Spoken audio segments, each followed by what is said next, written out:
Hello check, yes. तो limitations क्या थी बार्टर सिस्टम की, ये अपन ने कल की वीडियो के अंदर देख लिया था। तो आज की वीडियो से यहाँ से अपन बच्चा पार्टी स्टार्ट करेंगे। देखो, इससे पहले अपन ने क्या क्या पढ़ा था, कुछ ज़्यादा कुछ नहीं पढ़ा था। मीनिंग की बात की थी बेटा, आपके किसकी बात की थी? मीनिंग की बात की थी। किसकी मीनिंग? मनी का मीनिंग। बार्टर सिस्टम का कंसेप्ट देखा था, एक फार्मर का एग्जाम्पल देखा था, रामू हमारा फार्मर थे। Drawbacks of the barter system के क्या ड्रॉबैक्स से क्या, what are the limitations of the barter system, वो हमने देख लिया था। एंड नाउ अब and now we will study about the concept of the evolution of the money, यानी कि मनी कैसा इवोल्यूशन हुआ। क्या डायरेक्ट बार्टर सिस्टम के बाद में क्या मनी का कंसेप्ट आ गया क्या? नहीं। तो कैसे कैसे आया? तो भाई बात सीधी सी है, मिडिल क्लास फैमिली की बात करें तो आप सभी को पता है कि कुछ भी चीज न्यू कब आती है आपके घर में, ठीक है?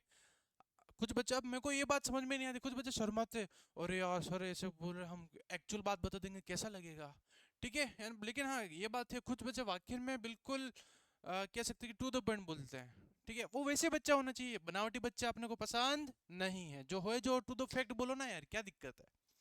तो इवोल्यूशन ऑफ मनी की बात करते हैं। तो बार्टर सिस्टम के अंदर कुछ कंसेप्ट थे, गुड्स को ऊपर एक्सचेंज करते थे इस टाइप के। देन आफ्टर कंसेप्ट आया evolution, wealth was major in the term of lively stock like cattle, ठीक है, sheep. Then come the age of gold silver coins, यानी कि जब बार्टर सिस्टम का कंसेप्ट धीरे धीरे डाउन होने लगा, तब क्या करते थे अपन, अ, आपकी गोल्ड सिल्वर कॉइन्स इनको एक्सचेंज करते थे। इनके अंदर दिक्कत ये थी कि बच्चों बहुत ज़्यादा हैवी होते थे, क्या होते थे? बल्कि होते थे।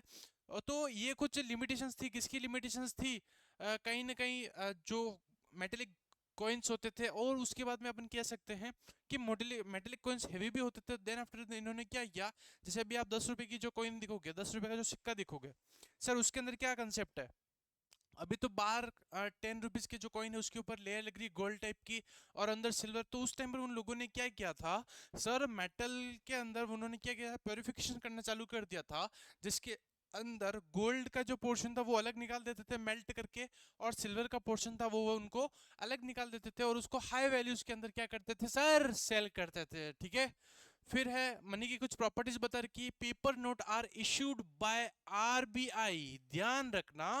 पेपर नोट होती है, जो करेंसीज होती है, जैसे आज मैं आपके लिए कुछ करेंसीज लेके आया हूं, जैसे ये करेंसी दिख रही है आपको 100 रुपीज की, ये करेंसी, अब यहाँ पर आप करेंसी देखोगे तो यहाँ पर, आई होप कि आपको दिख रहा होगा, थोड़ा पास में लिया तो कैमरा के, तो यहाँ पर ऊपर लिख रखा देखो, रिजर्व बैंक ऑफ इंडिया। अरे RBI, reserve bank of India, अगर इसको पीछे भी करोगे तो यहाँ पर भी क्या लिख रखा है, RBI, reserve bank of India. ये हर नोट के ऊपर लिखा हुआ होता है, ठीक है? अब इसे थोड़ी सी बड़ी नोट लेके चलते हैं अपन, ये देखो इसके ऊपर भी क्या लिख रखा है, RBI, reserve bank of India. तो ध्यान रखना, पेपर करेंसी जितनी भी होती है, पेपर नोट्स जितने भी होते हैं बेटा, उसको कौन इश्यू करता है? रिजर्व बैंक ऑफ इंडिया, ठीक है? इसको इशू करती है, which is guaranteed by the central government of India, ठीक है? ऑल कॉइन्स, यहां से ध्यान रखना, जो आपका 1 रुपी का जो कॉइन होता है, क्या होता है, जो सिक्के होते हैं, उनको कौन इश्यू करता है? तो वो करता है ministry of finance. Ministry of finance, 1 रुपी का जो कॉइन होते हैं, इन कॉइन्स को कौन इश्यू करता है? तो ध्यान रखना, ये एमसीक्यू आता है आरबीएसई वालों के लिए और सीबीएसई वालों के लिए भी, कि 1 रुपीज का कॉइन या फिर कॉइन कौन इश्यू करता है? तो coin are issued by the ministry of finance, ministry of the finance. फिर फंक्शंस ऑफ मनी। अब ध्यान रखना, जो जो लिमिटेशंस थी, किसकी, आपकी, मेरी, या बार्टर सिस्टम की, जो जो बार्टर सिस्टम की लिमिटेशंस थी, वही कहीं ना कहीं आपके क्या बन रहे हैं, फंक्शंस बन रहे हैं, किसके, मनी के फंक्शंस बन रहे हैं। First medium of exchange, first one, that is a medium of exchange. देखो ये बार्टर सिस्टम की लिमिटेशन थी, तो वही यहाँ पर इन्होंने क्या बना दिया है, फंक्शन बना दिया है, that is medium of exchange. It act as a medium for sale and purchase for goods and services. Simultaneously, it solved the issues of double coincidence of want. Exchange is now a simple process, so it consumed less time, ठीक है? Medium of exchange का मतलब होता है कि आज के time पर सर आपको कुछ भी पर्टिकुलर कमोडिटी की रिक्वायरमेंट है, कुछ भी पर्टिकुलर प्रोडक्ट की रिक्वायरमेंट है, तो आपको ज़्यादा टाइम कंज्यूम करने के, आपको डबल कोइंसिडेंस ऑफ वांट, सबसे बड़ा जो इशू था, ये इशू भी खत्म हो गया। अब नॉर्मल आपको आपको पर्टिकुलर किसी शॉप पर जाना है, आपको पर्टिकुलर कमोडिटी सेलेक्ट करनी है, उसकी प्राइस क्या, मतलब जो रीजनेबल, जैसे कि price in the sense quantity के हिसाब से प्राइस अलग अलग होगी, तो किस क्वालिटी की चाहिए, किस क्वांटिटी के अंदर चाहिए, क्या वैरायटी चाहिए, वो आप सेलेक्ट करोगे और आपको एक पर्टिकुलर एक्स अमाउंट शॉपकीपर को देना पड़ेगा और शॉपकीपर आपको क्या दे देगा, सर कोई भी एक पर्टिकुलर प्रोडक्ट दे देगा। बहुत ही सिंपल कंसेप्ट हो गया। डबल कोइंसिडेंस ऑफ वांट्स भी यहाँ से हट गया, तो पता होना चाहिए मीडियम ऑफ एक्सचेंज की वजह से डबल कोइंसिडेंस ऑफ वांट्स क्या हुआ, डिडक्शन हुआ। डबल कोइंसिडेंस ऑफ वांट क्या मतलब हुआ था कि ये बार्टर सिस्टम के अंदर पड़ा था कि उस टाइम पर सबसे बड़ा आपका इशू ये था कि आपको उस लोगों को ढूंढना पड़ता था, उन लोगों को ढूंढना पड़ता था कि जो सामान आपको चाहिए, ठीक है, क्या जरूरी है कि सामने वाला वो चीज आपको देने के तैयार हो। तो ये सबसे बड़ा एक ड्रॉबैक था किसके अंदर बेटा, बार्टर सिस्टम के अंदर। सेकंड पॉइंट है मेजर ऑफ वैल्यू और यूनिट ऑफ वैल्यू, ये भी एक लिमिटेशन था बार्टर सिस्टम का। तो मैंने आपको पहले बता दिया, याद करने की ट्रिक एक ही है कि एक बार आप लिमिटेशन कहां पर लिखनी है, बार्टर सिस्टम के अंदर, और इधर वापस उनके फंक्शंस के अंदर लिखना है, ठीक है।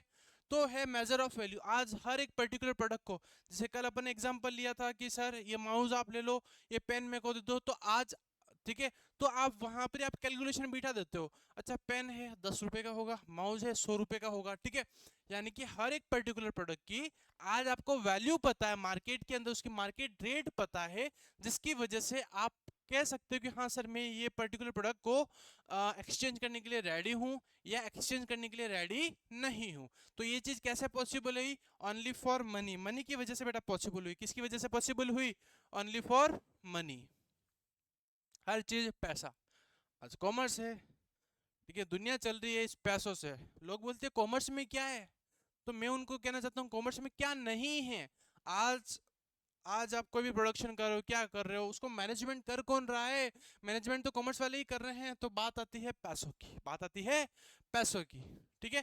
फिर स्टोर ऑफ मनी, ठीक है, money can also be stored for future use called as store of money. आज इस चीज को आप आराम से स्टोर भी कर सकते हो, डिपॉजिट भी करवा सकते हो बैंक्स में, अलग अलग बैंक से, कमर्शियल बैंक्स के अंदर आप, प्राइवेट बैंक के अंदर, गवर्नमेंट बैंक के अंदर आप घर पर भी रख सकते हो, ठीक है। ऐसा थोड़ी 10 महीने रख दोगे तो नोट फट जाएगी अपने आप, गीली हो जाएगी, हाँ गीली हो सकती है सिग्नेचर कोड, ठीक है, बट अपने आप फटेगी नहीं। लेकिन उसको भी अगर आप सही से रखोगे तो वो गीली भी नहीं होगी, ठीक है। स्टैंडर्ड ऑफ डेफर्ड पेमेंट बहुत ही इंपॉर्टेंट पॉइंट है, ये बच्चों को समझ में कम आता है, इसको इंपॉर्टेंट टिक भी कर लेना। और double double coincidence of fund, इसको भी अच्छे से पढ़ लेना, है ना।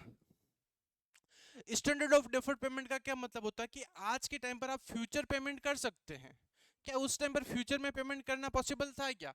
भाई आज मेरे को फॉर एग्जांपल उस टाइम की बात करूं बार्टर सिस्टम की, मेरे को कोई एक एलिफेंट चाहिए, तो क्या ऐसा पॉसिबल हो सकता था कि फ्यूचर में थोड़ा सा एक बार आज आज आप लेग लेके चले जाओ, कल उसका पेट लेके चले जाना, परसों उसका सर लेके जाना, क्या पॉसिबल है क्या, सर क्या बात करो। लेकिन आज के टाइम पर पॉसिबल है, आप इंस्टॉलमेंट के अंदर पेमेंट करते हुए आप कुछ भी पर्टिकुलर प्रोडक्ट को बाय कर सकते हो। जैसे आप EMI कंसेप्ट बोलते हो, क्रेडिट के अंदर जब भी आप किसी भी पर्टिकुलर प्रोडक्ट को परचेज करते हो, they all are the concept of the standard of deferred payment, ठीक है। इसको पढ़ लेते हैं एक बार थोड़ा सा ऊपर करके,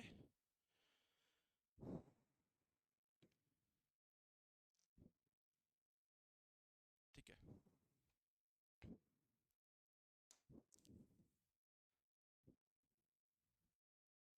चलेगा पढ़ते हैं। Standard of deferred payment, it means payment to be made in future in instalment with interest. भाई बात सीधी सी है, आज आपको कोई एक पर्टिकुलर 4 व्हीलर व्हीकल लाना है, 2 व्हीलर व्हीकल लाना है, या फिर फोन लाना है, लैपटॉप लाना है, PC लाना है, टैब लाना है, तो सीधी सी बात है आज उसको टुकड़ों टुकड़ों में पैसा दे रहे हो, यानी कि कहीं न कहीं स्मॉल स्मॉल अमाउंट्स के अंदर उसको आप अमाउंट पे कर रहे हो, तो कहीं ना कहीं आपको इंटरेस्ट तो थोड़ा पे करना ही पड़ेगा बेटा। क्या पे करना पड़ेगा, कहीं ना कहीं आपको इंटरेस्ट तो पे आउट करना ही पड़ेगा। तो possible only with the money. एक बार वापस पढ़ते हैं, स्टैंडर्ड ऑफ डेफर्ड पेमेंट का मतलब होता है it means payment to be made in future in instalments with interest, that is a possible only with money. ये मनी की कंसेप्ट के आने के बाद में ही बेटा ये चीज पॉसिबल हो चुकी थी, ठीक है। तो यहाँ पर आपका मनी वाला पोर्शन पूरा खत्म होते हैं। एक बार वापस फटाफट रिकैप कर लेते हैं बेटा। मनी क्या होती है, money is anything that is generally acceptable as a medium of exchange, measure of value, store of value और स्टैंडर्ड ऑफ डेफर्ड पेमेंट। अब यहाँ पे एक ध्यान लगाओ कि आप medium of exchange, measure of value, store of value and standard of deferred payment, ठीक है, ये पॉइंट्स दिख रहे हैं आपको। देखो जो फंक्शन है वही डेफिनेशन बनी है, देखो medium of exchange, measure of value, store of value, standard of deferred payment, medium of exchange, measure of value, store of value and standard of deferred payment. तो ध्यान रखना, ज्यादा घबराने की जरूरत नहीं है। तो डेफिनेशन ज्यादा याद करने की जरूरत नहीं है। आप फंक्शन याद करोगे तो भी आपको डेफिनेशन याद हो जाएगी, और डेफिनेशन याद करोगे तो भी आपको फंक्शन याद हो जाएंगे। तो money is anything, money is anything that is generally acceptable. Medium of exchange point था, मेजर ऑफ वैल्यू पॉइंट था, स्टोर ऑफ वैल्यू पॉइंट था, and standard of deferred payment भी पॉइंट था। उसके बाद हम बार्टर सिस्टम क्या क्या मतलब होता है, गुड्स के बदले गुड्स को एक्सचेंज करते हैं। पूरा फिनोमिना को, पूरे प्रोसेस को सर बार्टर सिस्टम बोला जाता है। यहाँ पर सबसे बड़ा ड्रॉबैक्स कुछ थे कि डबल कोइंसिडेंस ऑफ वांट, आपको वो जो पर्टिकुलर प्रोडक्ट चाहिए तो सबसे पहले उस इंसान को, उस इंडिविजुअल को ढूंढना पड़ता था कि वो प्रोडक्ट जिसके पास में है, तो उसको डबल कोइंसिडेंस ऑफ वांट्स बोला जाता है। फिर वेल्थ को स्टोर करने में दिक्कत आती थी आपको, पर्टिकुलर प्रोडक्ट की वैल्यू नहीं पता पड़ती थी आपको। देन आफ्टर अपन ने पढ़ा,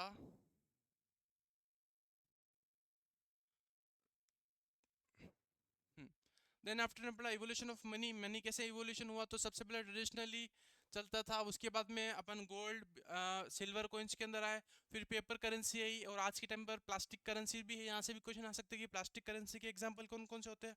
तो प्लास्टिक करेंसी के अंदर आपका डेबिट कार्ड आ गया, क्रेडिट कार्ड आ गया, ठीक है, एटीएम कार्ड आ गया, they all are the part of the plastic currency. तो आज के टाइम पर आपका paper note plus plastic currency दोनों ही वैलिड है, दोनों ही आपके आज के टाइम पर चल रही है। फिर अपन ने कुछ फंक्शंस की बात की थी, medium of exchange, measure of value, store of value, standard of deferred payment, ठीक है। यहाँ से आपका आरबीआई वाला पोर्शन स्टार्ट है, यहाँ से आपका आरबीआई वाला पोर्शन स्टार्ट है, चलेगा। तो सर अभी तक तो आपने हमको बार्टर सिस्टम क्या होता है, एवोल्यूशन ऑफ मनी क्या, तो ये बता दिया। अरे विश्वास बेच वालों के लिए भी तो कुछ बताना चाहिए ना, तो बिल्कुल बताते हैं। तो विश्वास बेच वाले हो या कोई भी हो, सबके लिए बराबर, सबका साथ सबका विकास। तो फंक्शन ऑफ मनी को आप इस ट्रिक के हेल्प से भी याद कर सकते हो। सर कैसे, क्या बात करो, देखो इधर देखिएगा। फंक्शन ऑफ मनी को अपन दो पार्ट के अंदर डिवाइड कर रखा है। That first one that is a primary function, and second that is a secondary function. तो ध्यान रखना, जो भी प्राइमरी फंक्शन है वो हमेशा स्टार्ट होते हैं एम से, यानी कि आप कह सकते हो कि इसका कोड वर्ड अपन एम रख दे। और इधर देखिएगा जो सेकेंडरी वाले हैं, सेकेंडरी फंक्शन किसके, मनी के, वो हमेशा स्टार्ट हो रहे हैं एस से। किससे स्टार्ट हो रहे हैं, एस से। सर हमको पता है कि ये चार फंक्शन है, कितने फंक्शन है टोटल, चार फंक्शन है। तो प्राइमरी है वो एम से स्टार्ट हो रहे हैं, और जो सेकेंडरी है वो एस से स्टार्ट हो रहे हैं।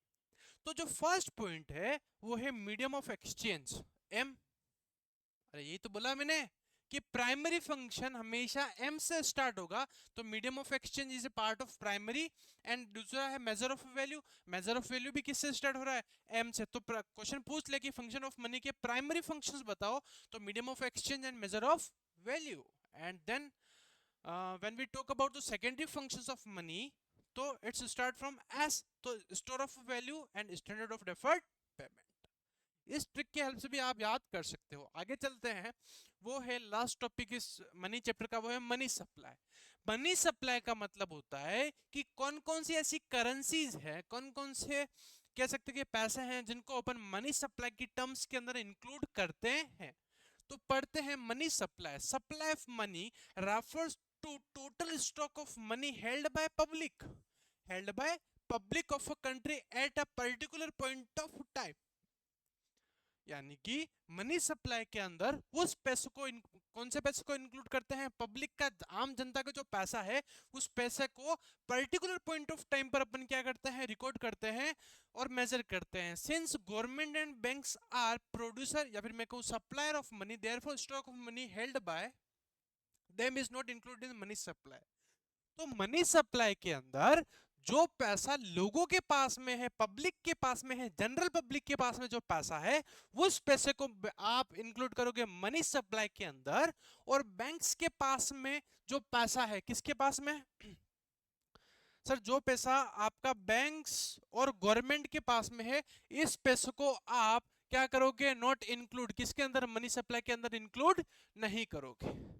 फिर नेक्स्ट टॉपिक है वो है principal component of money supply are, ठीक है, करेंसी एंड कॉइंस, कॉइंस है ना, coins held by public, demand deposit जिसको डीडी बोला जाता है, डिमांड डिपॉजिट एक्सक्लूडिंग, यहां पर ध्यान रखना डीडी को इंक्लूड तो करते हैं लेकिन excluding interbank deposit, excluding interbank deposit of public with commercial banks, इसको आपको थोड़ा ध्यान रखना है। एंड द थर्ड वन जो अपन ऐड करते हैं, अदर डिपॉजिट विद आरबीआई का जो पैसा होता है वो अपन मनी सप्लाई के अंदर इंक्लूड करते हैं।